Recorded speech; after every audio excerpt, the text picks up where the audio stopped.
ఐదైంది correct గా మొదలు పెట్టండి. లాంబరధరం విష్ణుం శశివర్ణం చతుర్భుజం ప్రసన్నవదనం ధ్యాయేత్ సర్వవిఘ్నోపశాంతయే అగజానన పద్మార్కం గజానన మహర్నిశం అనేకదంతం భక్తానాం ఏకదంతముపాస్మహే. తలపై జాబిలి మంచి ముత్యము ఇద్దంబైన ఫాలంబునం చెలకున్నేత్రమదే ప్రవాళము భళా చెన్నౌ జటాజూటమే లలియౌ కెంపుల గుంపు గొంతుకను నీలం మద్ది నీ శూలమే తళకౌ వజ్రపు వాడి అర్ధతనువున్ తారుణ్య చిజ్యోతి ఆ మలరా కూతురు పుష్యరాగమో సమ్మానించు బిల్వమ్ములే పలుపత్సల్ భవదీయ వాహనమదే భ్రాజిల్లు గోమేదికంబు అలరెన్ హాసమునందు వింతయగుచున్ వైఢూర్య కాంతుల్ శివా విలయంగా నవరత్నమూర్తి విటు నీవే నీలకంఠేశ్వరా. సభకు నమస్కారం. భారత భారతి అక్షరార్చన వాక్స్థలి సమూహం సంయుక్తంగా నిర్వహిస్తున్న మాతృభుజ మహోత్సవం 87వ భాగానికి, అట్లాగే ఆదిశంకరుల వారి శివానంద లహరి 46వ భాగానికి పెద్దలందరినీ ఆహ్వానం పలుకుతోంది భారత భారతి అక్షరార్చన వాక్స్థలి సమూహం. ఈనాటి కార్యక్రమంలో ఆదిశంకరుల వారి శివానంద లహరి వ్యాఖ్యాన పరంపరలో భాగంగా మాన్యులు ఆచార్య మల్లాప్రగడ శ్రీమన్నారాయణ మూర్తి గారు మనకు తర్వాత విశేషాలను అందిస్తారు. వారిని ఆరంభించాల్సిందిగా ప్రార్థిస్తున్నాను.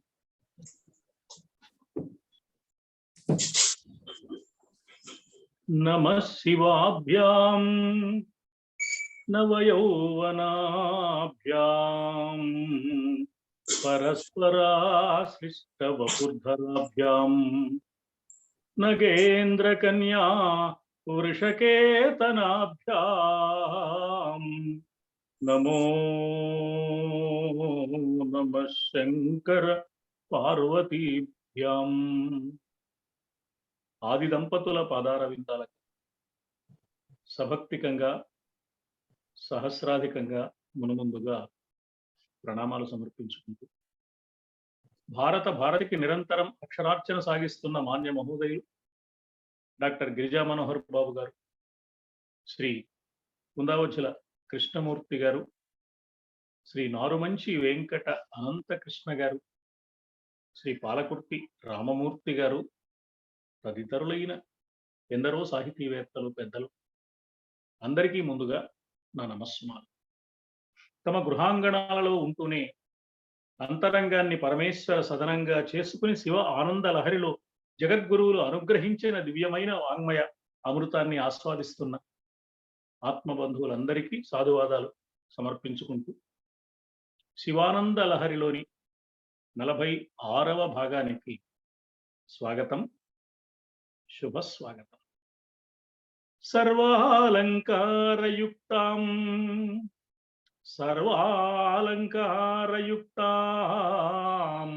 సరళ పదయుతాం సాధువృత్తాం సువర్ణాం సద్భిః సంస్తూయమానాం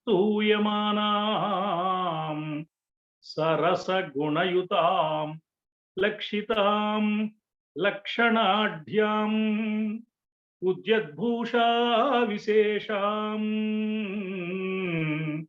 ఉపగత వినయాం జ్యోతమాన అర్ధరేఖాం కళ్యాణీం దేవ గౌరీ ప్రియ మమ కవితా కన్యకాం త్వం గృహాణ. శివ ఆనందలహరిలో 98వ శ్లోకం ఇది అంకితమిచ్చే శ్లోకం.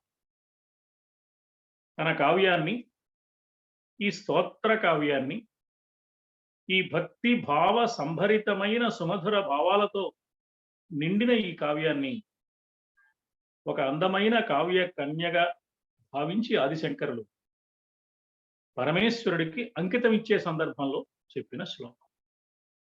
ఈ స్తోత్ర కావ్యాన్ని ఆదిశంకరులు పరమశివుడికే అంకితం చేశారు.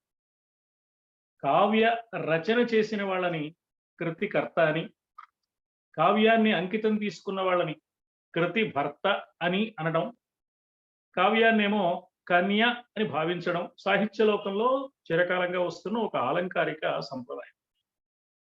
దేవ గౌరీప్రియ సర్వ అలంకారయుక్తాం సరళ పదయుతాం సాధువృత్తాం సువర్ణాం సద్భిః సంస్తూయమానాం సరస గుణయుతాం లక్షితాం లక్షణాఢ్యాం ఉద్యద్భూషావిశేషాం ఉపగత వినయాం ద్యోతమాన అర్థరేఖాం కళ్యాణీం మమ కవితాకన్యకాం త్వం గృహాణ.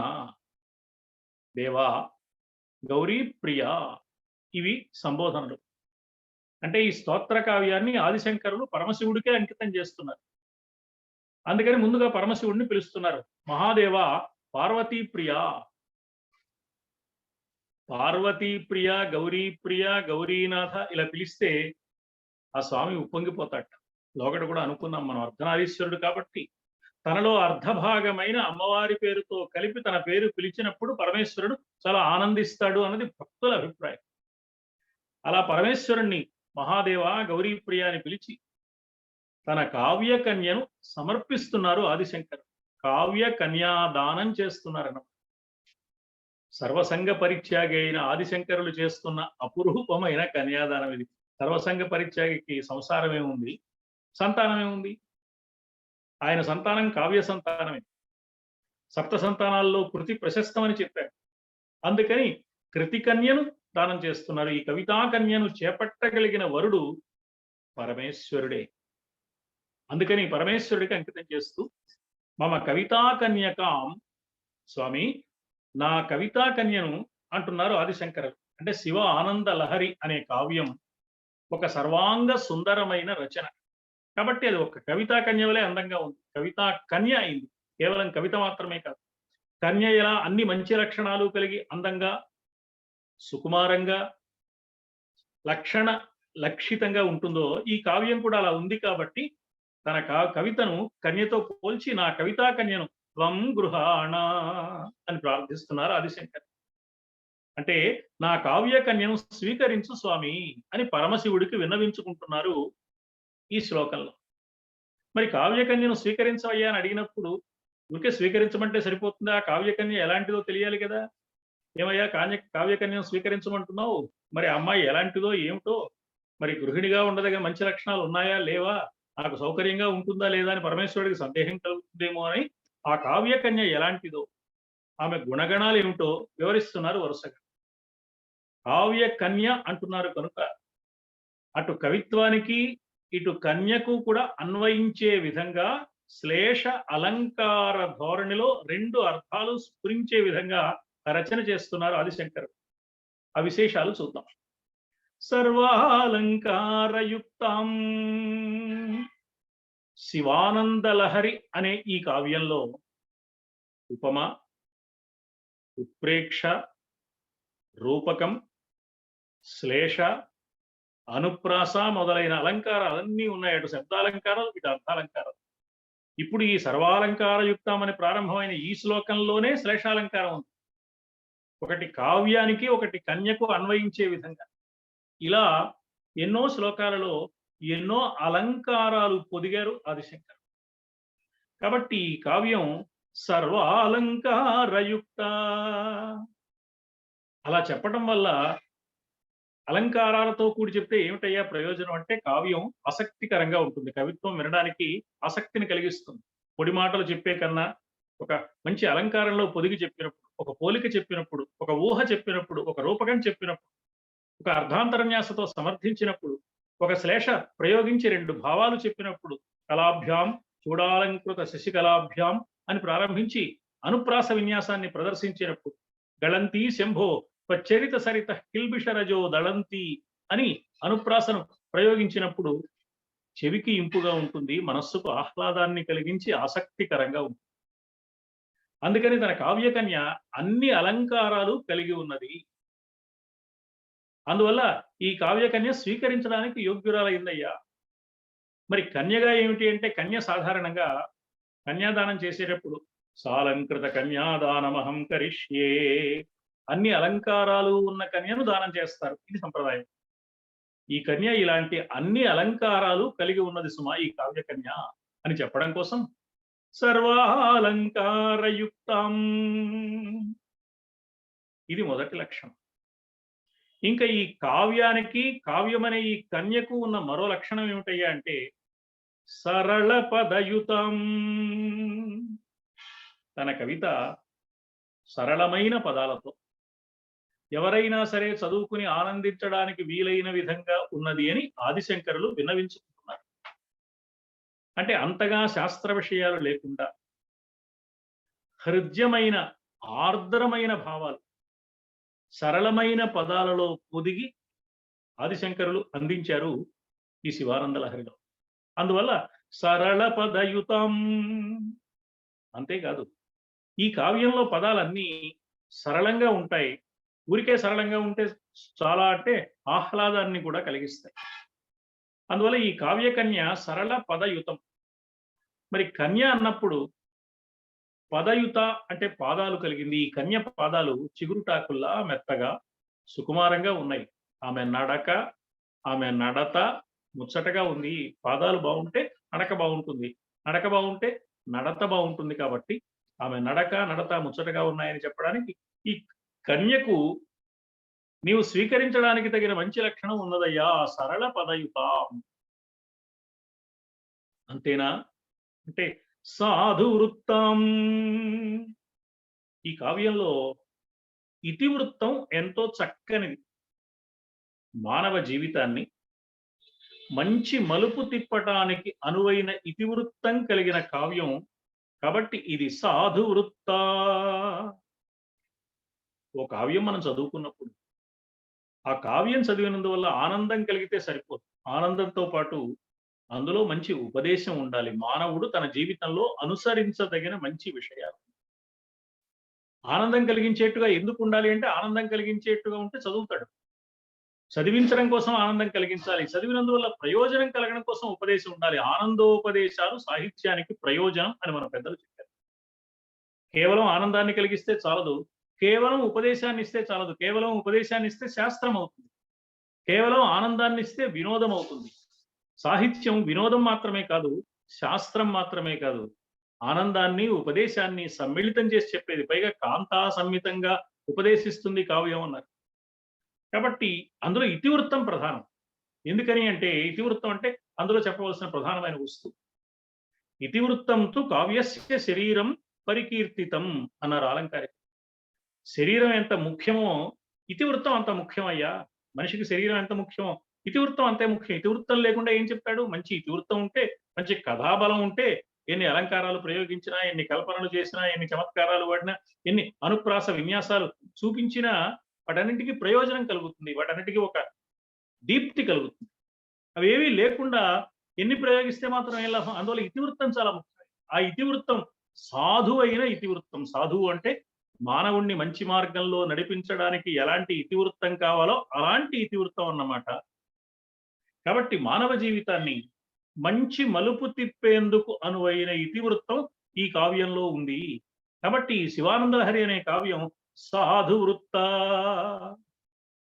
అంతేకాదు, వృత్త అంటే ఇతివృత్తం కలిగింది అని మాత్రమే కాక శ్లోక రచన చేశారు. కాబట్టి ఆదిశంకరులు ఇందులో ఉన్న వృత్త రచన ఆర్తితో గొంతెత్తి పాడుకోవటానికి, ఆనందంగా చదువుకోవడానికి, ఆ భావాన్ని పరవశిస్తూ అనుభవించడానికి అనువైన ఛందస్సు ఉండాలి.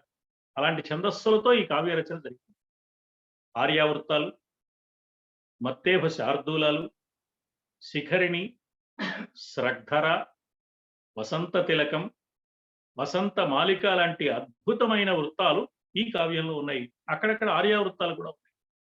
శబ్ద మాధుర్యము, అర్థ గాంభీర్యము కలిగిన ఈ ఛందస్సుల రచన వల్ల ఈ కావ్యం సాధు వృత్త. ఇతివృత్తము సాధువు, రచనా విధానము సాధువే. హాయిగా చదువుకోవడానికి వీలుగా ఉంటుంది, ఆసక్తికరంగా అనిపిస్తుంది, గొంతెత్తి పాడుకోవడానికి బాగుంటుంది, గాన అనుగుణంగా ఉంటుంది రచన. అసలు రచన గానానుగుణంగా ఉండడం అనేది సంస్కృత వాంగ్మయంలో వాల్మీకి మహర్షితోనే ప్రారంభమైంది.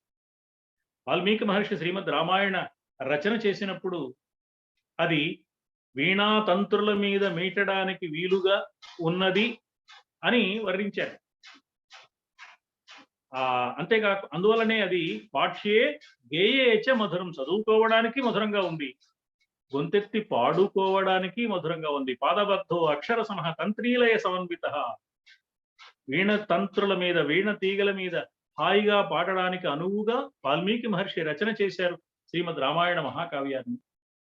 కాబట్టి రచనకు ఒక లక్షణం ఏమిటంటే హాయిగా పాడుకోవడానికి కూడా వీలుగా ఉండాలి. అందులో భక్తి కావ్యం అయినప్పుడు ఆర్తితో భక్తుడు గొంతెత్తి పాడుకోవడానికి అనువైన విధానం ఉండాలి. అది ఛందస్సు వల్ల కుదురుతుంది. అందుకని చక్కని వృత్తాలు, ఇతివృత్తానికి సరిపోయే వృత్తాల ఎంపిక ఆదిశంకరులు చేశారు. ఆయన పరిగెట్టుకుని చేశారా?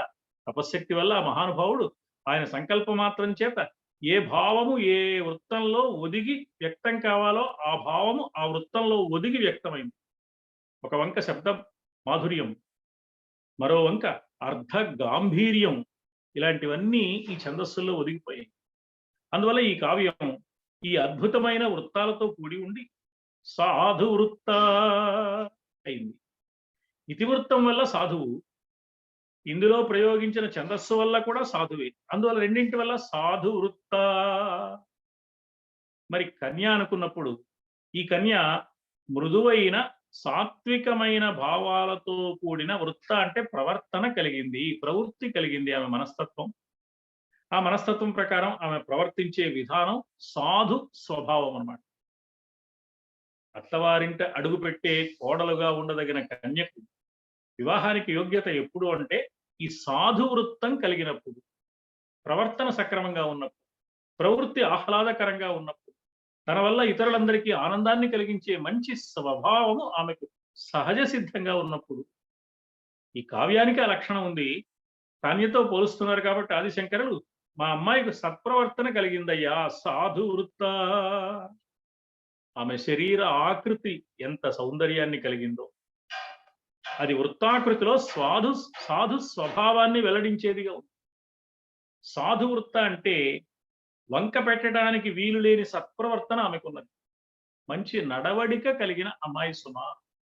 అందువల్ల సాధు వృత్తం. అలాంటి కన్యను, అలాంటి కవితా కన్యను, అలాంటి కవితను నీకు అంకితం చేస్తున్నాను పరమేశ్వర. సువర్ణాం. ఈ కావ్యంలో సువర్ణాం చక్కని అక్షర సంయోజనం ఉన్నది. ఈ కావ్యాన్ని మొత్తాన్ని ఇప్పటి వరకు 97 శ్లోకాలు మనం పరిశీలించాం. ఎక్కడా ఏ శ్లోకంలోనూ వ్యర్థమైన అక్షరం ఒక్కటి కూడా లేదు. భావాన్ని అందించలేని అక్షరం కనపడదు. వ్యతిరేక అర్థాన్ని స్ఫురింపజేసే అక్షరాలు లేనేలేవు. పైగా కొన్ని అక్షరాలు, కొన్ని పదాలు, కొన్ని పదబంధాలు, కొన్ని సమాసాలు, కొన్ని భావాలు, కొన్ని ఆలోచనలు ఒకే భావంతో ఆగిపోక అనేక రకాల భావ పరంపరలను మనకు కలిగించేదిగా ఉంది. ఆ పదంలో నుంచి ఆ అక్షర సముదాయం ఆధారంగా ఎన్నెన్నో భావాలు విమర్శకులు గమనించారు. అంతేకాక ఈ కావ్యంలోని అక్షరాలన్నీ శుభ సూచకమైనవి. అందువల్ల సువర్ణ. ఈ కావ్యంలోని వర్ణ సముదాయం ఎందుకు సువర్ణ అయింది ఈ కావ్యం అంటే వర్ణ సముదాయం ఉన్నందుకు. ఎలాంటి వర్ణ సముదాయం ఉంది అంటే మంచి అర్థాన్ని ఇస్తూ మనస్సుకు ఆహ్లాదాన్ని కలిగించడానికి ఎలాంటి అక్షరాలు ప్రయోగించాలో అలాంటి అక్షరాలు మాత్రమే ఆదిశంకరులు ప్రయోగించారు. పరుషాక్షరాలు లేకుండా సరళాక్షరాలే ఎక్కువగా ప్రయోగించారు. సందర్భ శుద్ధి కలిగిన మంచి అక్షరాలు. ఆ సందర్భానికి, ఆ సన్నివేశానికి, ఆ ఇతివృత్తానికి, ఆయన ఎన్నుకున్న పోలికకి అనుగుణంగా ఏ అక్షర సముదాయం ఉండాలో ఆ అక్షర సముదాయం ఉంది కాబట్టి సువర్ణ. అంతేకాదు, ఈ కావ్యం ఓ కన్య వంటిది అనుకున్నప్పుడు ఈ కన్య సువర్ణ, మంచి బంగారు రంగుతో ప్రకాశిస్తుంది. పసిడి వన్నె కలిగిన అమ్మాయి, కాంతులు విరజిమ్ముతూ అందంగా ఆదరణీయంగా కనిపిస్తుంది. అంతేకాదు, సువర్ణ అంటే ఉత్తమ వర్ణంలో జన్మించింది. పుట్టుక కూడా చాలా ముఖ్యం. పైగా అమ్మాయిని దానం చేసేప్పుడు బంగారంతో కలిపి దానం చేయాలి. కన్యాం కనక సంపన్నాం కనక ఆభరణైర్యుతాం అని కన్యాదానం చేసే విధానం మనం వింటాం. వివాహాలు జరుగుతున్నప్పుడు జాగ్రత్తగా మన దృష్టి ఆ మంత్ర భాగం మీద పెడితే కన్యాదానం చేసేటప్పుడు అనే మాట, కన్యాదాత అనే మాట కన్యాం కనక సంపన్నాం కనక ఆభరణైర్యుతాం, ఇలాంటి అమ్మాయిని నీకు ఇస్తున్నానయ్యా బ్రహ్మలోక జిగీషయా, బ్రహ్మలోకాన్ని పొందాలి అనే కోరికతో ఈ కన్యాదానం చేస్తున్నాను. ఈ కన్య ఎలాంటిది అంటే కనక సంపన్నాం, బంగారపు సంపద కలిగింది ఆమె, మేని కాంతులు, ఆమె మనస్సు బంగారం లాంటి మనస్సు కలిగిన అమ్మాయి, ఆమె ఒక బంగారు. అంతేకాదు కనక ఆభరణైర్యుతాం, బంగారు ఆభరణాలతో కూడి ఉంది. అందువల్ల అలాంటి అమ్మాయిని కన్యాదానం చేస్తారు. అందుకని ఈ కావ్య కన్య ఎలా ఉంది అంటే సువర్ణం. ఇంతే కాదు, సద్భి సంస్తూయమానాం, సద్భి మంచివారి చేత మెచ్చుకోవడానికి వీలైన లక్షణాలు కలిగింది. మంచివారు అందరూ ఈ కావ్యాన్ని మెచ్చుకున్నారు. మంచివాళ్ళు అంటే ఎవరు? పండితులు, విమర్శకులు, ఆధ్యాత్మికవేత్తలు, కావ్య శాస్త్రాల సంప్రదాయాల తీరుతెన్నులు తెలిసిన పెద్దలు, జిజ్ఞాసువులు, సహృదయులు, భావుకులైన వారు, ఎందరెందరో శివానంద లహరి చాలా బాగుంది, ఈ కావ్యం చాలా ఆసక్తికరంగా ఉంది, మంచి భావాలతో ఉందని మెచ్చుకున్నారు. కావ్య స్వరూపం బాగా తెలిసిన అలంకార శాస్త్రవేత్తలు మెచ్చుకున్నారు ఈ కావ్యాన్ని. ఆధ్యాత్మిక సాధన పేరుతో మానవుడు సత్ప్రవర్తన అలవరుచుకోవాలి అని అభిలషించే సత్పురుషులందరికీ ఈ కావ్యం ఆనందాన్ని కలిగిస్తుంది. ఆధ్యాత్మిక సాధన కేవలం క్రియాకలాపాలకు పరిమితం కాదని, నిజ జీవితంలో రావలసిన మార్పులకు అది దోహదం చేసేదని, అందుకు ప్రధానంగా మనస్సు అవసరం కాబట్టి మనస్సును ఎన్ని రకాలుగా అర్థం చేసుకోవాలో, ఆ అర్థం చేసుకుని ఆ మనస్సును ఏ విధంగా మలచుకోవాలో, ఎలా మలచుకున్నప్పుడు మనస్సు ఆధ్యాత్మిక సాధనకు అనువుగా ఉంటుందో ఆలోచించి మరీ రచన చేశారు అని పెద్దలందరూ ప్రశంస చేశారు. అందువల్ల ఈ రచన పెద్దలైన వారి చేత మెచ్చుకోబడిన రచన. సద్భిస్సంస్తూయమానాం. మరి ఈ కావ్యం ఒక కన్య అనుకున్నప్పుడు కన్యను ఎవరు మెచ్చుకోవాలండి? సాముద్రిక శాస్త్రవేత్తలు మెచ్చుకున్నారు. ఈ కన్యకున్న శారీరకమైన గుణాలన్నీ సాముద్రిక శాస్త్రం ప్రకారం సరిగ్గా ఎలా ఉండాలో అలా ఉన్నది ఈ అమ్మాయి. సౌందర్యం, సౌశీల్యం, విజ్ఞత, సత్ప్రవర్తన, పరేంగితజ్ఞత, ఈ గుణాలన్నీ ఉంటే ఆ కన్య అత్తవారింటికి వెళ్ళినప్పుడు పుట్టింటికి అత్తవారింటికి పేరొచ్చే విధంగా ఉండగలుగుతుంది. సౌందర్యం ఒక్కటి సరిపోదు, సౌశీల్యం కావాలి. సౌశీల్యం ఒక్కటి సరిపోదు, విజ్ఞత కావాలి. విజ్ఞత ఒక్కటి సరిపోదు, పరేంగితజ్ఞత కావాలి. ఎదుటి వారి హృదయాన్ని గుర్తించి ప్రవర్తించగలిగిన ఓర్పు నేర్పు కావాలి. ఇవన్నీ సత్ప్రవర్తనగా ఉండాలి, మంచి మాట ఉండాలి, మంచి నడత ఉండాలి. ఇవన్నీ కలిగి ఉన్నప్పుడు పెద్దలందరూ మెచ్చుకుంటారు. శరీర ఆకృతిని దృష్టిలో పెట్టుకుని సాముద్రిక శాస్త్రవేత్తలు మెచ్చుకుంటారు. మంచి నక్షత్రంలో జన్మించినప్పుడు జ్యోతిష్ శాస్త్రవేత్తలు ఈమె చాలా మంచి నక్షత్రంలో పుట్టిందండి, గొప్ప జాతకురాలండి అంటారు. ఈ ప్రశంసతో పాటుగా సత్ప్రవర్తన కనుక ఉంటే అందరూ మెచ్చుకుంటారు. కాబట్టి పలానా వారి అమ్మాయి చాలా ఉత్తమరాలండి, ఏ ఇంటికి కోడలుగా వెడుతుందో అని ఆనందంగా చెప్పుకుంటారు. అలా అందరూ మెచ్చుకున్న కన్య ఈమె, అంటే పెద్దల మెప్పు పొందిన కన్య సుమ. నా కావ్యం సత్పురుషులైన వారు మెచ్చుకోదగినది పరమేశ్వర, కాబట్టి నీకు అంకితం చేస్తున్నానయ్యా. ఇంకా ఎలాంటిది ఈ కావ్యము, ఈ కన్య? సరస గుణయుతం, రసంతో కూడిన గుణాలు ఉన్నాయి ఇందులో. శృంగారాది నవరసాలు ఇందులో ప్రస్తావించబడ్డాయి. ప్రసాద మాధుర్యాది గుణాలు కావ్యంలో ఉంటాయని అలంకార శాస్త్రవేత్తలు చెప్పారు. ప్రసాద గుణం ఉంటుంది, మాధుర్య గుణం ఉంటుంది, ఓజో గుణం ఉంటుంది. ఇలా కొన్ని గుణాలు వరుసగా అలంకార శాస్త్రవేత్తలు నిరూపించిన ఉన్నాయి. ఇవి కావ్యానికి వైభవాన్ని కలిగిస్తాయని. అలాంటి గుణాలన్నీ ఈ శివానంద లహరిలో ఉన్నాయి. అందువల్ల ఏమవుతుంది? హృదయాలను కదిలించే శక్తి, హృదయాలను కరిగించే లక్షణం ఈ కావ్యానికి ఉంది. మంచి ఆలోచనలు, స్పందనలు కలిగిస్తుంది ఈ శివానంద లహరి. శివానంద లహరి కావ్యంలో ఉన్న భక్తి రసం, ఈ శివానంద లహరి కావ్యంలో వ్యక్తమయ్యే సద్గుణ సంపద, ఈ శివానంద లహరిలో వ్యక్తమయ్యే మానవాళిని మంచి మార్గంలో నడిపించడానికి కావలసిన విధానం, ఇవన్నీ మెచ్చుకోదగినవి. సరస గుణాలతో కూడి ఉన్నది ఈ కావ్యం. అందుకని సరస గుణయుతాం. అన్ని రసాలు ఉన్నాయి, అన్ని గుణాలు ఉన్నాయి సుమా. మరి కన్యగా అనుకున్నప్పుడు ఈ కన్య ఎలాంటిది అంటే, సమయము సందర్భము తెలుసుకుని తగిన విధంగా ప్రవర్తించే సరస్సురాలి. ఎప్పుడు చలోక్తి విసరాలి, ఎప్పుడు ఎదుటివారి చలోక్తిని చలోక్తిగా అర్థం చేసుకోవాలి, అవన్నీ తెలిసిన గుణవంతురాలు.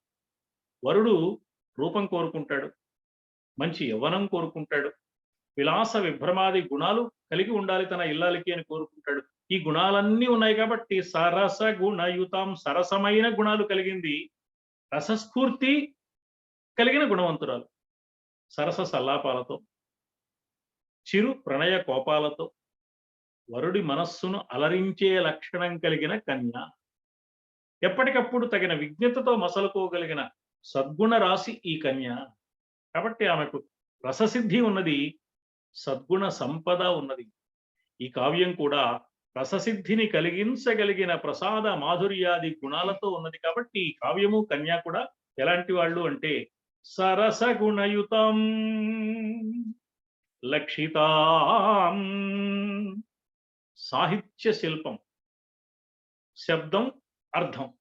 సాహిత్యంలో శిల్పము అని ఒకటి ఉంటుంది. శిల్పము అంటే ఏది ఎంతవరకు వర్ణించాలి. తక్కువ వర్ణించినా, హద్దుమీరి వర్ణించినా అది ఇబ్బందిని కలిగిస్తుంది. ఈ తూకంగా వర్ణన చేసే విధానం, ఓ పాత్రని ఎంతవరకు ఉన్మీలనం చేయాలి, ఓ కథా సన్నివేశాన్ని ఎంతవరకు చెప్పాలి, సంభాషణ ఏ మేరకు పొడిగించాలి, వర్ణన ఏ పద్ధతిలో చెయ్యాలి, అలంకారం ఏ మోతాదులో ఉండాలి, ఇవన్నీ తెలిసి ఉండాలి. దీన్ని శిల్పం అన్నారు. దీంతో పాటుగా శిల్పము అంటే అసలు అనిర్వచనీయమైన ఒక వైభవం కావ్యానికి. కావ్య శిల్పం అన్నారు మనవాళ్ళు. శిల్పం లేకపోతే కావ్యానికి విలువ లేదు. అందుకని సాహిత్య శిల్పం, అందులో ప్రయోగించిన శబ్దాలు, ఆ శబ్దాలు వెల్లడి చేసే గొప్ప అర్థాలు, వీటన్నింటి వల్ల వచ్చే కావ్య సౌందర్యం. కావ్యానికి ఒక శైలి ఉంటుంది, శయ్య ధార ఉంటుంది, శ్లోకరచన. కావ్యంలో ఒక రీతి ఉంటుంది. ఇందాక చెప్పుకున్నాం ప్రసాద గుణం, మాధుర్య గుణం, ఎలాంటి గుణాలు ఉంటాయి. వైదర్భి రీతి, గౌడీ రీతి, ఇలాంటి రీతుల పేర్లు చెప్పారు అలంకార శాస్త్రవేత్తలు. అంటే అలంకార శాస్త్రవేత్తలు కావ్యానికి ఉండవలసిన మంచి లక్షణాలుగా ఏ ఏ విశేషాలు చెప్పారో అవన్నీ శివానంద లహరి కావ్యానికి ఉన్నాయి సుమా. సాహిత్య శిల్పం, శబ్దార్థాలు, కావ్య సౌందర్యం, శైలి, ధార, శయ్య, రీతి, ప్రసాద మాధుర్యాది గుణాలు అన్నీ కలిగిన కావ్యం ఇది సుమా. అంతేకాదు అభిధ, లక్షణ, వ్యంజన అనే పేర్లు కలిగిన సత్కావ్య లక్షణాలు ఈ కావ్యంలో ఉన్నాయి. అభిధ వృత్తి, లక్షణ వృత్తి, వ్యంజన వృత్తి అని కావ్యం ఒక అద్భుతమైన ధ్వని ఇవ్వడానికి వీలుగా అనేక విశేషాలు అలంకార శాస్త్రవేత్తలు చెప్పారు. ఇలా అలంకార శాస్త్రవేత్తలు చెప్పిన అన్ని మంచి లక్షణాలు కలిగిన కావ్యం శివానంద లహరి. అందుకని లక్షితాం. మరి కన్య అనుకున్నప్పుడు ఈ కన్య ఎలాంటిది అంటే, సాముద్రిక శాస్త్రం ప్రకారం ఏ ఏ మంచి గుణాలు, మంచి లక్షణాలు ఉండాలో అలాంటి మంచి లక్షణాలన్నీ కలిగిన కన్య.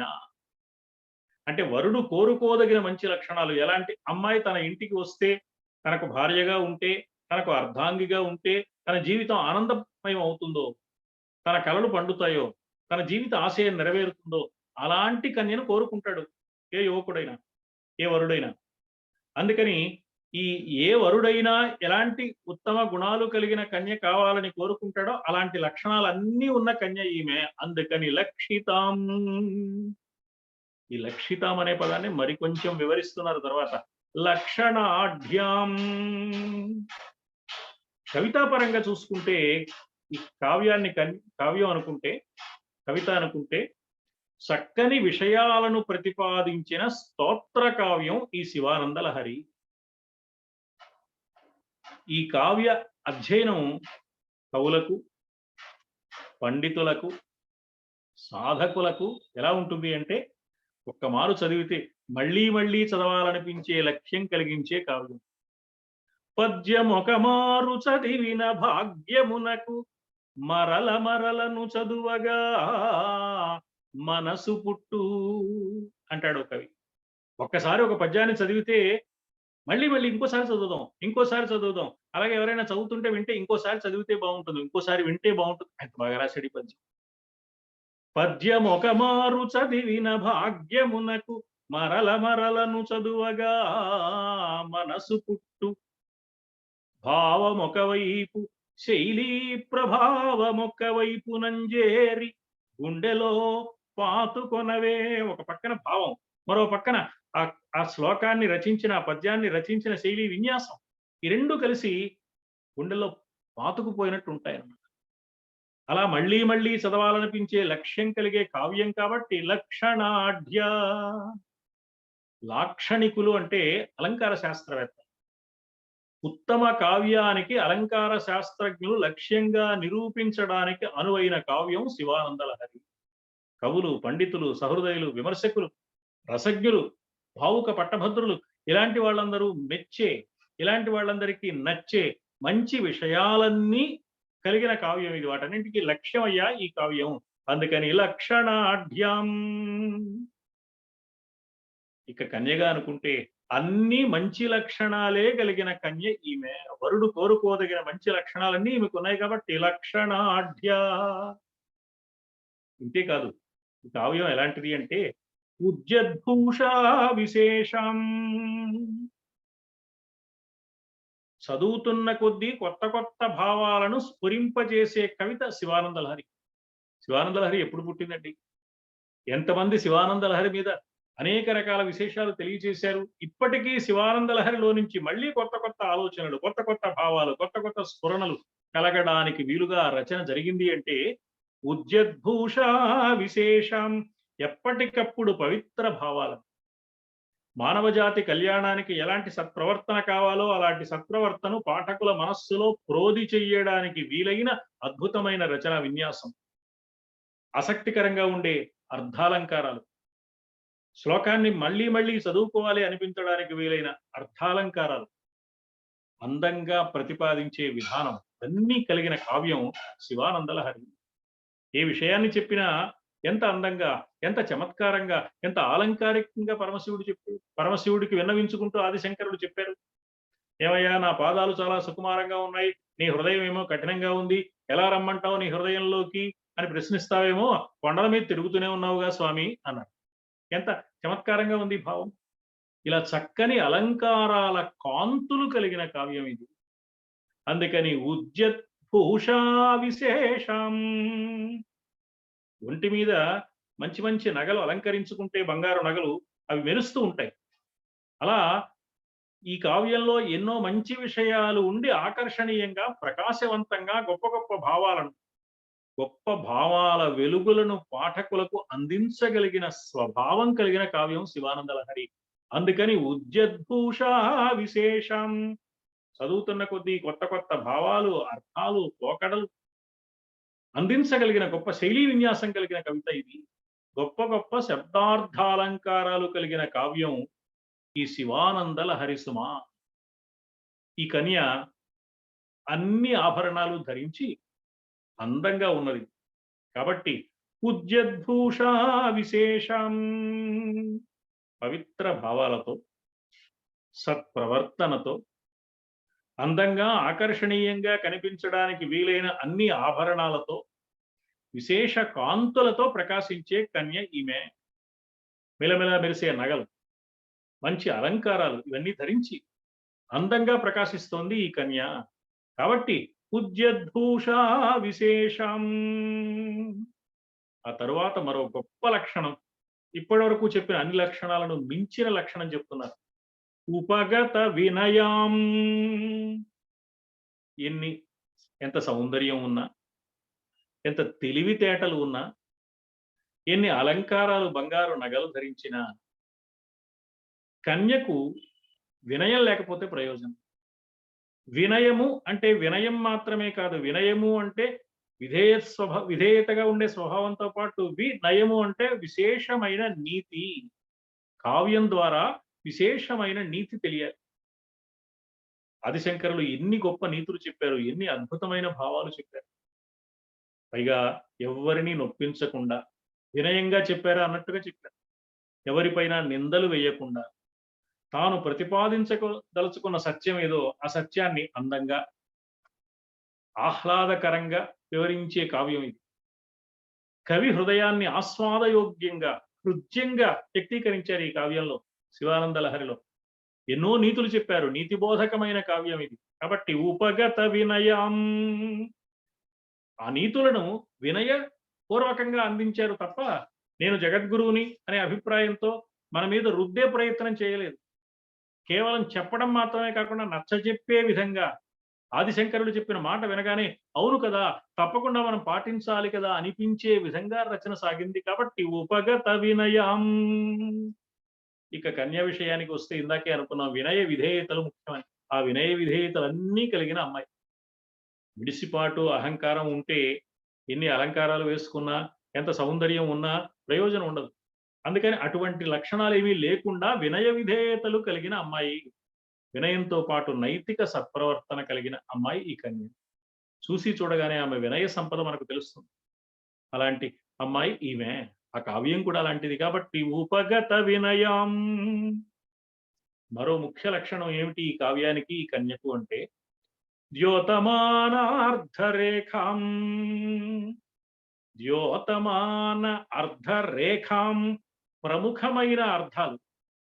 ఆ ప్రముఖమైన అర్థాలతో పాటు దాగి ఉన్న విశేషమైన అంతరార్థాలు అడుగడుగున ద్యోతకం కావటానికి వీలుగా ఉన్న రచన ఇది.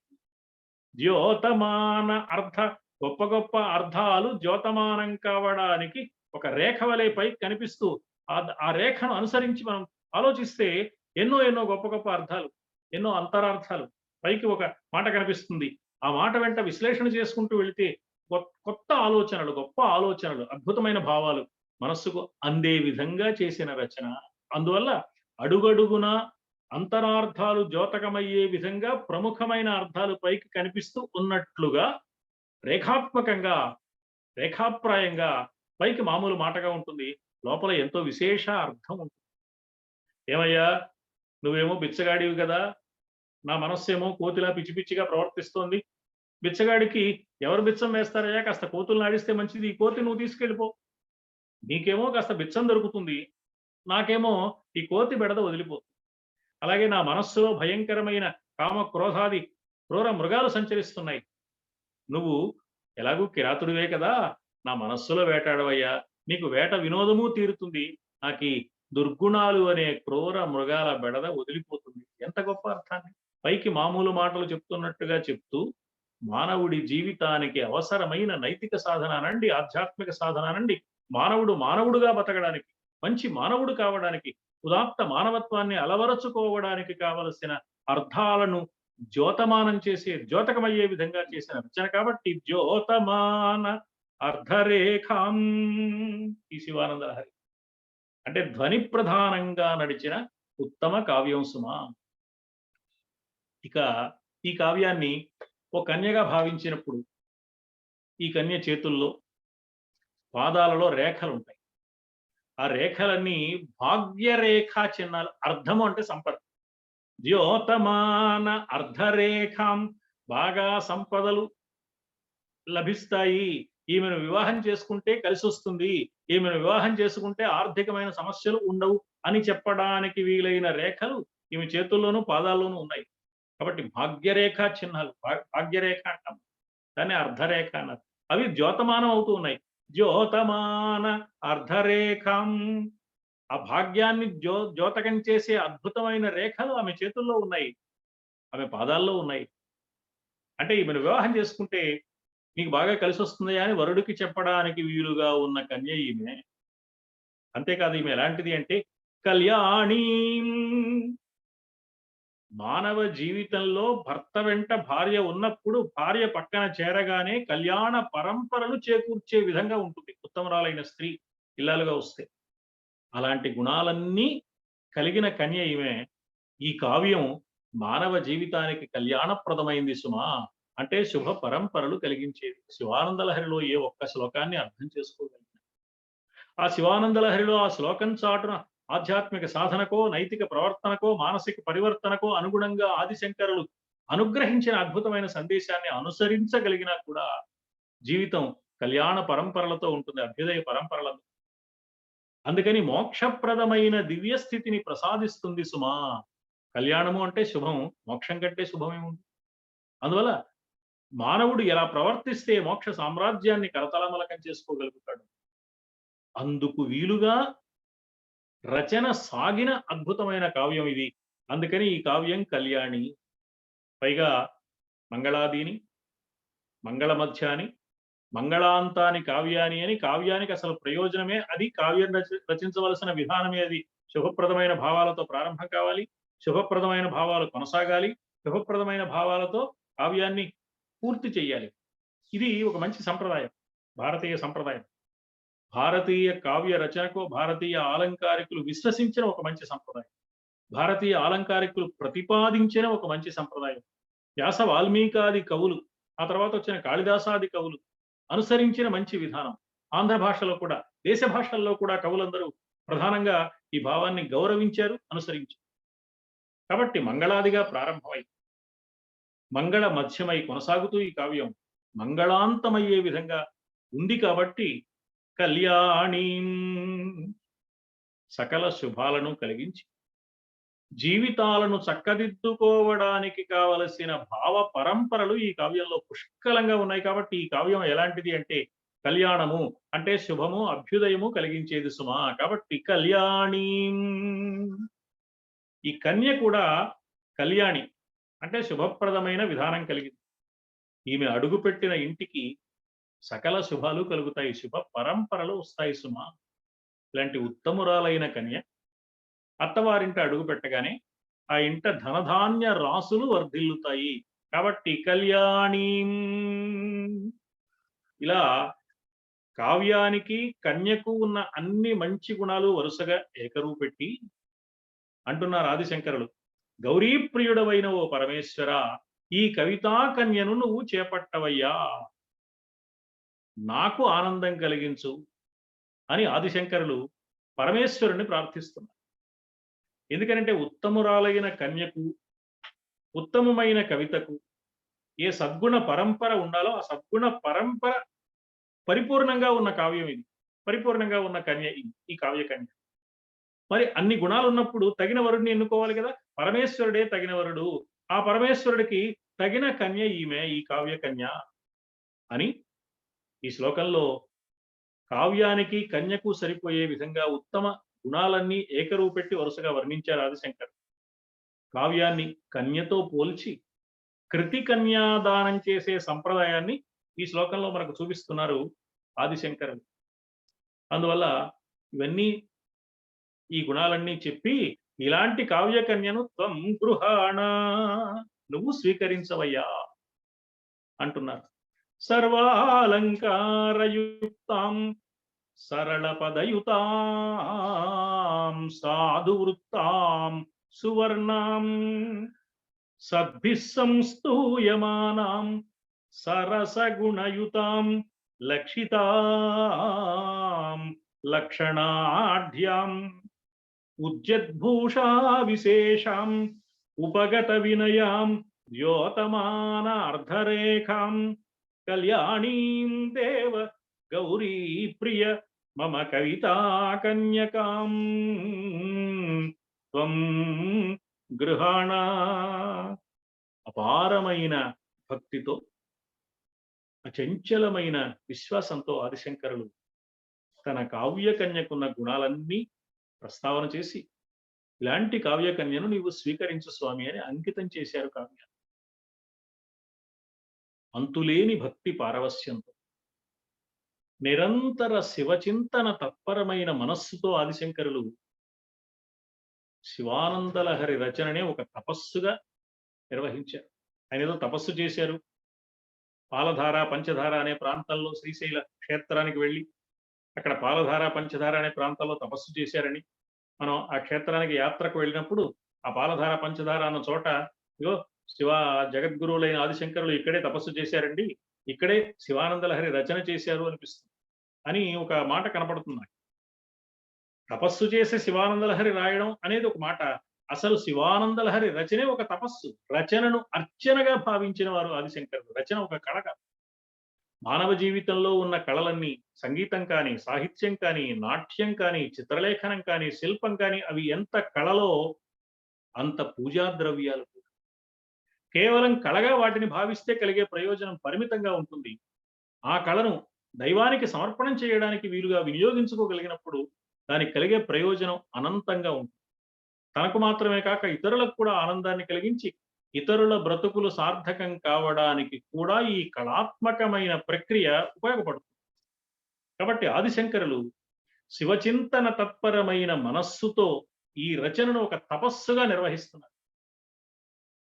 సర్వ లక్షణ సంపన్నురాలైన తన కవితా కన్యను, అన్ని లక్షణాలు ఉన్నాయి, సర్వ అలంకారయుక్తం అని ప్రారంభించి లక్షితాం లక్షణాఢ్యం అని ఈ కవితా కన్యను చేపట్టవయ్యా అని పరమేశ్వరుణ్ణి వరుడుగా ఎంచుకొని కృతి సమర్పణం చేశారు. 98వ శ్లోకంలో ఈ విశేషాలు చూశారు. ఇలా చెయ్యగానే మరి కృతి స్వీకరించాలంటే పరమేశ్వరుడు రావాలి కదా. పరమేశ్వరుడు వచ్చాడు, తన దివ్య సాక్షాత్కారాన్ని అనుగ్రహించాడు ఆదిశంకర్. ఆ మహనీయుడికి శివ సాక్షాత్కారం కలిగింది. అప్పుడు ఆదిశంకరుల ఆనందానికి హద్దులుంటాయా? హద్దులు మీరిన ఆదిశంకరుల అంతరంగంలోని ఆనందానికి అక్షర రూపం 99వ శ్లోకం. ఇదం తే యుక్తం వా పరమశివ కారుణ్య జలధే, ఇదం తే యుక్తం వా పరమశివ కారుణ్య జలధే, గతౌ తిర్యగ్రూపం తవ పద శిరోదర్శన ధియా, హరిబ్రహ్మాదౌ తౌ దివి భువి చరంతౌ శ్రమయుతౌ కథం శంభో స్వామిం కథయ మమ వేద్యోసి పురతః. ఎంత ఆనందంగా ఉంది పరమేశ్వర నీవిలా సాక్షాత్కరిస్తే. అంటే శివ ఆనంద లహరిని మనస్సు పెట్టి చదువుకోగలిగినప్పుడు, శివానంద లహరి కావ్యంలోని భావాలను వంట పట్టించుకోగలిగినప్పుడు, ఏ కొంత శాతమైనా ఆచరించడానికి ప్రయత్నించినప్పుడు పరమేశ్వర అనుగ్రహం పరిపూర్ణంగా కలుగుతుంది. హృదయ ఫలకం మీద పరమేశ్వర సాక్షాత్కారం కలుగుతుంది. భగవంతుడు కనిపించడం అంటే భగవంతుడికి రూపం లేదు కదా కనిపించడానికి. అంటే తాను ఏ రూపంలో భావిస్తాడో ఆ రూపంతో హృదయ పీఠం మీద పరమేశ్వరుడి దర్శనం కలుగుతుంది. ఎదురుగా కనిపించినట్టు అనిపిస్తుంది. అందువల్లే హృదయంలో ఆ దర్శనం కలక్కపోతే ఎదురుగా కనిపించడం మనం గుర్తుపట్టలేం. ఎదురుగా కనిపించడం ముఖ్య విషయం కాదు, అంతరంగంలో ఆ రూపం కనిపించడం ముఖ్య విషయం. అంతరంగంలో ఆ రూపాన్ని దర్శించడానికి అనువైన సంస్కారం వచ్చినప్పుడు, అందుకు అనువైన పరిస్థితులు వచ్చినప్పుడు ఎదురుగా రూపం కూడా కనిపిస్తుంది. ఎదురుగా రూపం కనిపిస్తున్నట్టు అనిపిస్తుంది సాక్షాత్కారం అంటే. అందువల్ల ఇలాంటి అద్భుతమైన శివ సాక్షాత్కారాన్ని ఆదిశంకరుడు శివానంద లహరి రచనను ఒక తపస్సుగా నిర్వహించడం ద్వారా పొందారు. ఎప్పుడైతే ఈ కావ్యాన్ని రచించి ఈ కావ్యంలో తాను చెప్పదలుచుకున్న భావాలన్నీ ఏకరుపెట్టి ఈ కావ్యాన్ని కన్యతో పోల్చి కన్యాదానం చేస్తూ పరమేశ్వరుడికే ఈ కావ్యాన్ని అంకితం చేశారో, పరమశివుడు పరమానందాన్ని పొంది యోగ్యమైన కవితా కన్యను తనకు అప్పగించినందుకు పరమేశ్వరుడు చాలా ఆనందం పొంది ఆదిశంకరులకు సాక్షాత్కరించారు. ఆ సాక్షాత్కరించినప్పుడు ఆదిశంకరులు అంటున్నారు, అప్పుడు ఆయన అంతరంగంలో కలిగిన ఆనందానికి, ఆదిశంకరుల అంతరంగంలోని ఆనందానికి అక్షర రూపం ఈ శ్లోకం. పరమశివ కారుణ్య జలధే తవ పద శిరో దర్శన ధియా తిర్యగ్రూపం గతౌ తౌ హరిబ్రహ్మాణౌ దివి భువి చరంతౌ శ్రమయుతౌ స్యాతాం అని కలుపుకోవాలి మనం. శంభో స్వామిన్ మమ పురతః వేద్యః కథం అసి కథయ ఇదం తే యుక్తం వా. పరమశివ కారుణ్య జలధే శంభో స్వామిన్, ఈ శ్లోకంలో 4 సంబోధనలు. పరమశివ మొట్టమొదటి సంబోధన, కారుణ్య జలధే మరో సంబోధన, శంభో ఇంకొక సంబోధన, స్వామిన్ 4వ సంబోధన. హరిబ్రహ్మాదులు ఎంతో శ్రమపడినా తనకు దర్శనమివ్వని వారికి దర్శనమివ్వని పరమశివుడు తనకు సాక్షాత్కరించినందుకు ఆనంద పారవస్యం కలిగింది. ఎంత ఆనందం! బ్రహ్మదేవుడికి కనిపించలేదా? శ్రీ మహావిష్ణువు కనిపించలేదా? వాళ్ళు ఎంత శ్రమపడ్డారు, ఎంత విశేష ప్రయత్నం చేశారు. అదేమీ అక్కర లేకుండా కేవలం తన అంతరంగాన్ని అక్షరాలుగా మలచి ఆ అక్షర సుమాలను పరమశివుడికి సమర్పించినంత మాత్రంతో పరమశివుడు ప్రత్యక్షమైతే ఆదిశంకరులకు ఎంత ఆనందం కలుగుతుందండి. ఆ ఆనంద పారవస్యంలో వచ్చిన మాట పరమశివ, శివాని కాకుండా పరమశివ, నమ శివాయ చ శివతరాయ చ అని నమ్మకంలో చెప్పుకుంటాం. ఈ శివతరాయ అనే మాట పరమశివ, అందుకని పరమశివ అని సంబోధన. అలాగే కరుణ కలవాడా అనాలి. ఎంత దయలేకపోతే నాకు కనిపిస్తావయ్యా, నాకు కనిపించాలంటే, నాకు నీ దర్శనాన్ని అనుగ్రహించాలంటే, నీ సాక్షాత్కారాన్ని ప్రసాదించాలి అంటే స్వామి ఎంత దయ ఉండాలి, నీకు అపారమైన దయ ఉండాలి కదా. కాబట్టి నువ్వు దయ కలిగిన వాడివి, కరుణ కలిగిన వాడివి అనాలి. కానీ కేవలం కరుణ కలిగిన వాడా అంటే తృప్తి తీరదు. కాబట్టి సాటి లేని అంతులేని స్వామివారి కరుణను ఒక్కసారి మనస్సులో భావించి ఆ కరుణ ఎంత ఉంది అని అనిపించింది ఆదిశంకరులకు. సముద్రం అంత కరుణ ఉంది పరమేశ్వరుడికి అనిపించింది. అందుకని కరుణా సముద్రుడా అన్నారు. అందుకని పరమశివ అనే సంబోధనతో పాటు కారుణ్య జలధే అనే సంబోధన. సముద్రమంతటి కరుణ కలిగిన వాడు పరమేశ్వరుడు. తవ పద శిరోదర్శన ధియా, సముద్రమంతటి కరుణతో పాటు ఆయనకు శుభాలను ప్రసాదించే లక్షణం ఉంది. అందుకని ఆయన శంభో, ఏమి శుభాలను ప్రసాదిస్తాడయ్యా అంటే అసలు పరమేశ్వర దర్శనమే శుభం. ఈ దర్శనం పొందడానికి వీలుగా పరమేశ్వర చింతనం శుభం. ఈ పరమేశ్వర చింతనతో ఆనంద పారవస్యంతో పరమశివ పరమశివ పరమశివ పరమేశ్వర ఈశ్వర అని వివిధ నామాలతో కొంతెత్తి పలకటం శుభం. పరమేశ్వరుని గురించి క్షణం ఆలోచించగలిగిన మానవ జీవితంలో ఆ క్షణం మాత్రమే శుభాస్పదము. ఏ క్షణం మానవ జీవితంలో పరమేశ్వర చింతనతో, పరమేశ్వర నామ స్మరణతో, పరమేశ్వర భావనతో కూడి ఉంటుందో అవన్నీ శుభాస్పదాలే. అందువల్ల పరమేశ్వర తత్వమే శుభం. కాబట్టి ఆ శుభాన్ని ప్రసాదించేవాడు, శుభాన్ని పుట్టించేవాడు, శుభప్రదమైన తన దివ్య దర్శనాన్ని ఇవ్వడానికి ముందుగా ఈ పరమేశ్వర సంబంధమైన ఒక అద్భుత భావనను భక్తుడి మనస్సులో పుట్టించేవాడు కూడా ఆయనే. అందుకని శంభు, శంభో. ఏమయ్యా అంత కష్టపడ్డ హరిబ్రహ్మాదులకు కనిపించలేదు, నాకు కనిపించావు, ఎంత అదృష్టం అంటే ఆయన ఇష్టం. ఎవరికి కనిపించాలో వాళ్ళకి కనిపిస్తాడు. ఎప్పుడు కనిపించాలో అప్పుడు కనిపిస్తాడు. ఎప్పుడు కనిపించాలో, ఎవరికి కనిపించాలో, ఎందుకు కనిపించాలో, అసలు కనిపించడం అంటే ఏమిటో, కనిపించి ఏం చెయ్యాలో ఆయనకు తెలిసినంత బాగా మరొకరికి తెలియదు. ఒకరెవరో ఆయనకు చెప్పవలసిన అవసరం లేదు. ఆయనే సమస్త ప్రపంచం మీద పరిపూర్ణమైన అధికారం కలిగిన స్వామి, సార్వభౌముడు. అందుకని స్వామిన్, ఈ శ్లోకంలో ఉన్న 4 సంబోధనలు చాలా గొప్ప. ప్రారంభంలో 2 సంబోధనలు, శ్లోకం ముగించేటప్పుడు 2 సంబోధనలు చెప్పారు. పరమశివ కారుణ్య జలధే అని మొదటి పాదంలో చివర చెప్పాడు. చివరి పాదంలో మొదట శంభో స్వామిన్ 2 సంబోధనలు. శుభాలను ప్రసాదించే సమస్త ప్రపంచం మీద అధికారం కలిగిన సార్వభౌముడు అయ్యా నువ్వు.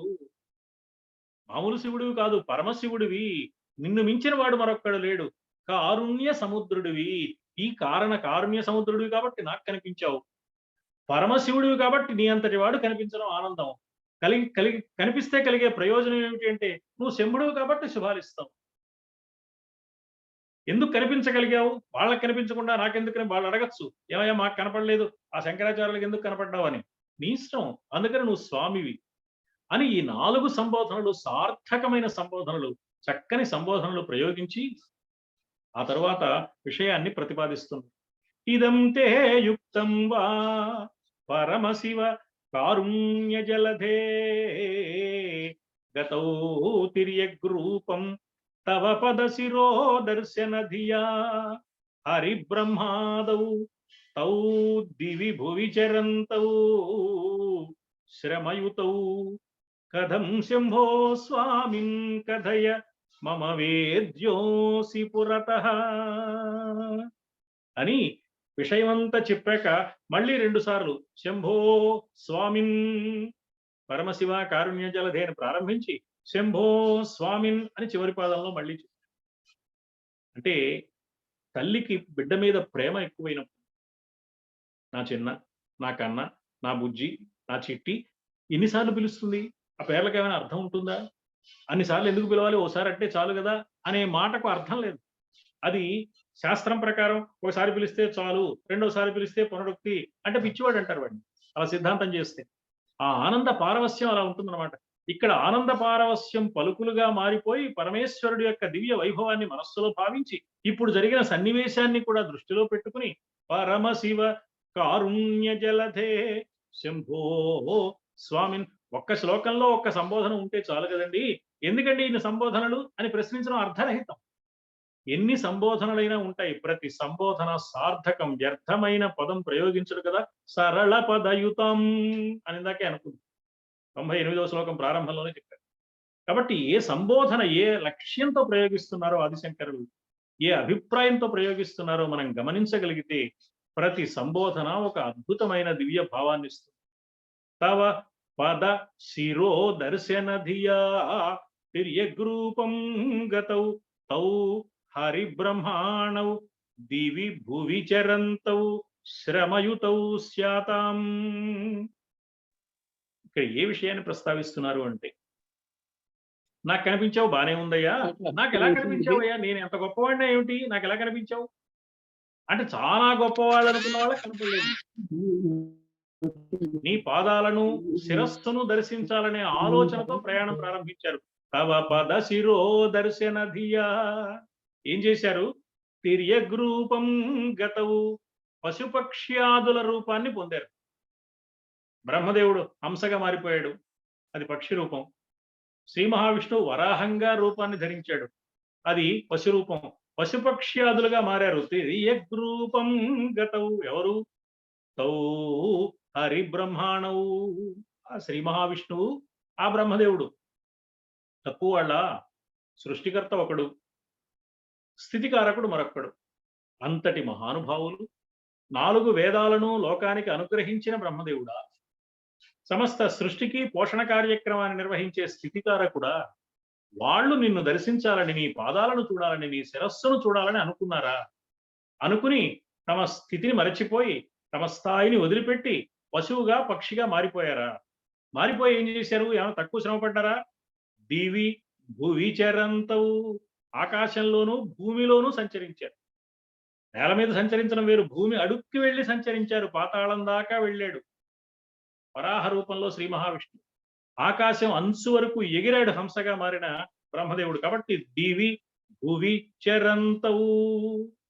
కాస్త ప్రయాణం చేస్తేనే అలసిపోతాం కదా, ఇంత ప్రయాణం చేశారే, వాళ్ళు ఎంత అలసిపోయి ఉంటారు? శ్రమయుతవు బాగా అలసిపోయిన వాళ్ళు అయిపోయారు కదా బ్రహ్మదేవుడు శ్రీ మహావిష్ణువు. స్యాతాం అయ్యారు అని ఈ సంగతి చెప్పి స్వామిం శంభో అని మళ్ళీ 2 సంబోధనలు అందించి ఆదిశంకరులు పరమేశ్వరుడు సర్వలోకాధినాథుడు కనుక స్వామిన్ అనే సంబోధన, సర్వలోక సార్వభౌమ నీ అధికారం సాటిలేనిదయ్యా, నీ ఆజ్ఞ తిరుగులేనిదయ్యా అని మరో సంబోధన. పరమ సౌఖ్యాన్ని జీవులకు ప్రసాదించేవాడివి కాబట్టి శంభో అనే సంబోధన. మమ పురతః నా ఎదుట కథం వేద్య అసి ఎలా ప్రత్యక్షం అయ్యావయ్యా? వాళ్ళకి కనిపించిన వాడివి నాకు ఎలా ప్రత్యక్షం అంటే ఎందుకు ప్రత్యక్షం అయ్యావని కాదు, ఆశ్చర్యంగా ఉంది. వాళ్ళకే కనిపించిన వాడివి నాకు కనిపించావు కదా, కథయ్యా ఆ రహస్యం ఏదో చెప్పవయ్యా. ఇదం తే యుక్తం వా ఇది నీకు తగినదేనా? వాళ్ళకి కనిపించిన వాడివి నాకు కనిపించేవే అంటే చనువుతో పరమశివుణ్ణి అడగడం. ఏమయ్యా నాకు కనిపించావు, చాలా ఆశ్చర్యంగా ఉంది, భలే భలే పని చేసావే. అంత శ్రమపడిన ఆ హరిబ్రహ్మలంతటి వారికి దర్శనం ఇవ్వని నువ్వు నన్ను అనుగ్రహించి కనిపించావు.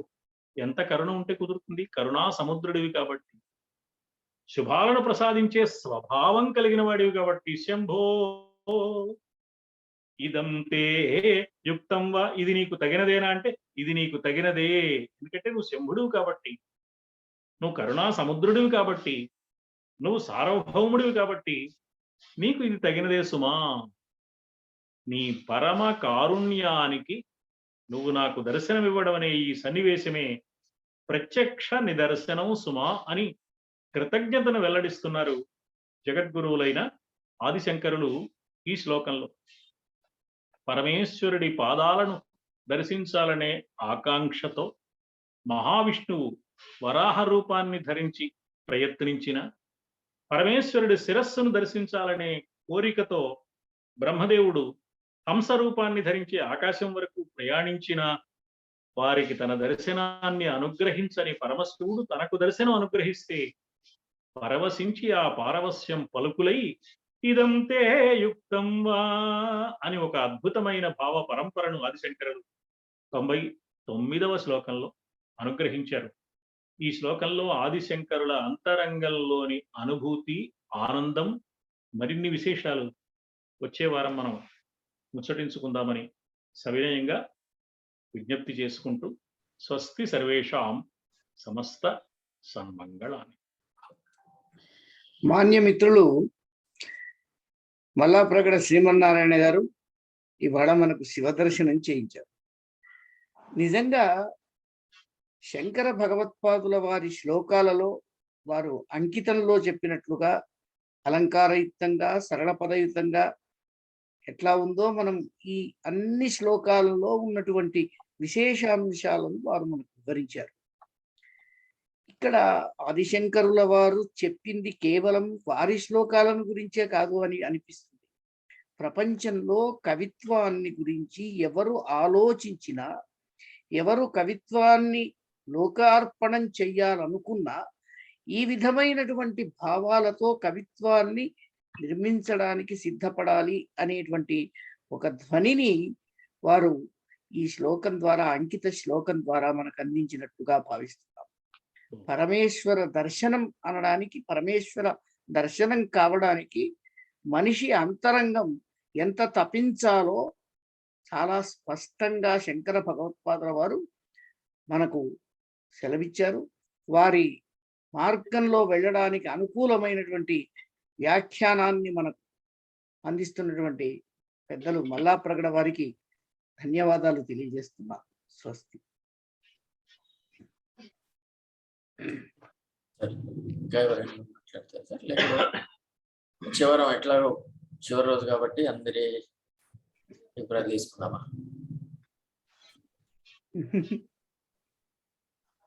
రామూర్తి గారు వచ్చే వారానికి మాట్లాడదాం. వచ్చే ఒకటే శ్లోకం ఉంటుంది కాబట్టి నింపాది అందరూ మాట్లాడుకునే అవకాశం ఉంటుంది.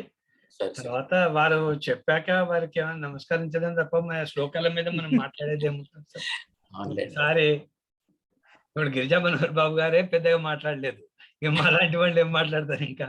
అంటే అంత క్రిస్టల్ క్లియర్ గా దాంట్లో ఉండే తాత్వికత, భావుకత, తర్వాత సామాజికమైనటువంటి అంశాలను, తర్వాత ఎన్నో బహు కావ్యాల నుంచి తీసుకొచ్చి పెట్టినటువంటి విషయాలని సమన్వయం చేస్తూ ఒక సమగ్రమైనటువంటి దృష్టితో మనకు అందించినటువంటి ఆనందాన్ని అనుభవించడం తప్ప ఆనందాన్ని అనుభవించడమే తప్ప వ్యక్తీకరించలేము. ఆనందాన్ని చెప్పాలంటే మాటలలో చెప్పలేము. అదే వారికి నమస్కారం చేస్తుంటే మాత్రమే. దాంట్లో చాలా డీటెయిల్ గా వివరించడం జరిగింది. చాలా చాలా చాలా వాటిల్లో ముందు ఏంటంటే వివిధ కావ్యాల నుంచి సమన్వయం చేస్తుడు, దీంట్లో ఉండే తాత్వికతని, భావుకతని, కవిత్వం సంబంధించినటువంటి అన్ని అంశాలని సమగ్రంగా చూసి మనకు అందించడం అనేది చాలా గొప్ప. అది వారికి నమస్కరించడం. సరే, ధన్యవాదాలు సార్. ఈరోజు కార్యక్రమం అంటే చివరికి ముందు వారం కార్యక్రమం ఇప్పటితో సమాప్తం అయిపోయింది. వచ్చే వారం శివానంద లహరి చివరి ప్రసంగంగా ఉంటుంది. ఆ రోజు ఎక్కువ మంది కార్యక్రమంలో పాల్గొని తమ అభిప్రాయాన్ని, తన ఆనందాన్ని వ్యక్తం చేయాల్సిందిగా ప్రార్థిస్తున్నాను. ఈరోజు కార్యక్రమం కృష్ణతో గయించుకుందాం. ఈరోజు కార్యక్రమంలో ఎల్వి సుబ్రహ్మణ్యం గారు కూడా పాల్గొన్నారు, కాకపోతే చివరికి కొంచెం ఆలస్యంగా పాల్గొన్నట్టుంది. మాధవి గారికి ఇవాళ డాక్టర్స్ డే సందర్భంగా అందరి తరఫున శుభాకాంక్షలు చెప్పండి. అవునండి, ఒక్కరే ఉన్నారు అనుకుంటాను డాక్టర్ మాధవి గారికి డాక్టర్ డే సందర్భంగా అందరి తరఫున, అందరి పక్షాన శుభాకాంక్షలు. వైద్యలోకానికి అందరికీ, వైద్యులకు రిప్రజెంట్ చేసేటువంటి మాధవి గారికి ధన్యవాదాలు. కృష్ణస్తో కార్యక్రమాన్ని గురించుకున్నా సార్. నిన్ను పిల్వన్ కలదొక్కనామని కాని నిన్ను భావింపగా నిన్ను చూడన్ కలదొక్క రూపమని కాని చెప్పనే లేరు.